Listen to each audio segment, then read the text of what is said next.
daun lemtoro, karena kalau pagi hari dia itu membuka, tapi kalau sudah mulai petang itu dia menutup. Kenapa itu, Kak? Kalau sepengetahuan saya, daun lemtoro ini memiliki kandungan hormon yang bernama hormon auksin dan adanya perpindahan ion kalium. Nah, perpindahan ion kalium ini disebut dengan gerak niktinasi. Hah? Gerak niktinasi? Apa gerak niktinasi itu, Kak? Oke, jadi gerak niktinasi itu pergerakan ion kalium dari hormon auksin yang rendah ke hormon auksin yang tinggi. Dan ketika siang hari, hormon auksin yang ada di atas daun itu lebih rendah daripada hormon auksin yang di bawah daun. Sehingga hormon auksin ini nantinya akan mempengaruhi perpindahan ion kalium dari hormon auksin yang rendah dari atas ke hormon auksin yang tinggi di bawah daun. Sehingga perpindahan ion kalium ini akan menyebabkan perpindahan H2O juga. Terus kalau H2O-nya turun itu menyebabkan apa, Kak? Nah, jadi ketika H2O-nya turun, tadi kan di atas terus pindah ke bawah. Nah, H2O ini nantinya akan menyebabkan tekanan osmotik pada daun. Nah, tekanan osmotik ini akan menyebabkan turgid pada petiol. Turgid pada petiol ini nantinya akan menyebabkan pelurusan selebaran, sehingga daun akan membuka pada siang hari. Seperti itu. Terima kasih, Kak. Ya.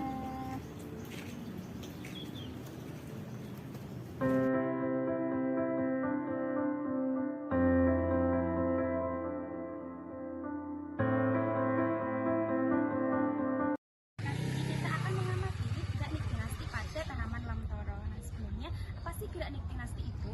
Gerak niktinasi merupakan gerak pada sebagian tubuh tumbuhan yang disebabkan karena ketiadaan cahaya matahari atau respon yang diberikan pada tumbuhan ketika tidak ada cahaya matahari. Nah, itu diberikan pada tanaman lamtoro yang daunnya menutup pada sore hari atau ketika sudah tidak ada cahaya matahari. Gerak niktinasi pada tumbuhan lamtoro ini itu dipicu oleh hormon auksin yang berperan dalam pertumbuhan sel, di mana pada malam hari auksin itu terakumulasi di bawah bagian petiol yang menyebabkan pergerakan ion kalium dan perubahan tekanan osmotik, sehingga ketika tidak ada cahaya matahari itu daunnya itu akan menutup.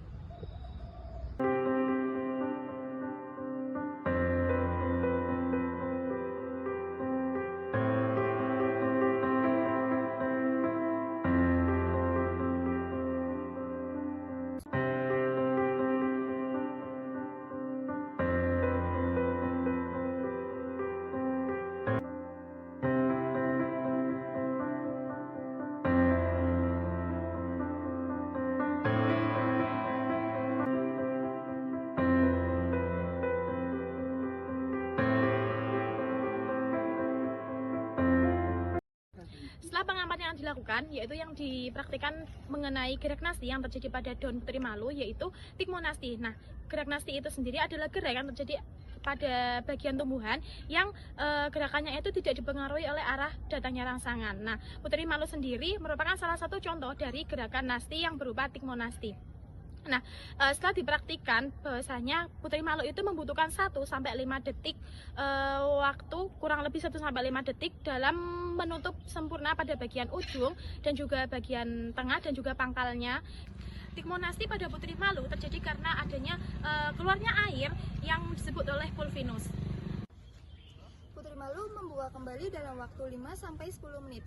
Ini tuh dipengaruhi karena ion-ion yang dipompa di membran sel ini mulai bekerja kembali. Kemudian udara-udara yang terdapat pada lingkungan ini perlahan-lahan masuk ke dalam sel-sel pulvinus.